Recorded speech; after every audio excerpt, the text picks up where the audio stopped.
Mercedes G wagon engine ಬಿಚ್ಚಾಕ್ಬಿಟ್ರೆ ಏನಾಗುತ್ತೆ? 4 individual motor ಸಿಗುತ್ತೆ, 1 each ವೀಲಿಗೆ. ಇದು ಹೊಸ G580 ಎಡಿಷನ್ 1. ಕೇವಲ 3 ಕೋಟಿ ರೂಪಾಯಿಗೆ ನಾವು ಕರ್ನಾಟಕದಲ್ಲಿ ಆನ್ ರೋಡ್ ತಗೋಬಹುದು. ಹತ್ತತ್ರ 600 BHP, ಅಷ್ಟೇ ಅಲ್ಲ 1200 ನ್ಯೂಟನ್ ಮೀಟರ್ ಟಾಕ್. ಸಾಕಾ? ಇನ್ನು ಬೇಕಾ? ಒಂದು ಜಿ ವ್ಯಾಗನ್ ಅಂದಮೇಲೆ ನಿಮ್ಗೆ ಆಫ್ ರೋಡ್ ಇರಲೇಬೇಕು ತಾನೆ. ಇಲ್ಲಿ ನೋಡಿ, ಆಫ್ ರೋಡ್ ಕಾಕ್ಪಿಟಲ್ಲಿ ಇಷ್ಟೆಲ್ಲ ಇನ್ಫೋ ಸಿಗುತ್ತೆ. ಅಷ್ಟೇ ಅಲ್ಲ, ಲೋ ರೇಂಜು ಇದೆ, ಅದ್ರ ಜೊತೆ ಜಿ ಟರ್ನ್ ಕೂಡ ಸಿಗುತ್ತೆ ನಮಗೆ.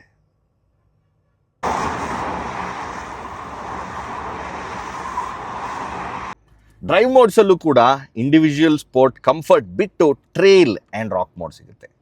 ಮರ್ಸಿಡೀಸ್ ಒಂದಂತೂ ಹೇಳಿದ್ದಾರೆ, ಏನೇ ಆದರೂ 1979ಇಂದ ಈ ಕ್ಲಾಸಿಕ್ ಡಿಸೈನ್ ಶಿಲುವೆಟ್, ಈ ಬಾಕ್ಸಿ ಶೇಪ್ನಂತೂ ಬದಲಾಯಿಸಲ್ಲ ಅಂತ.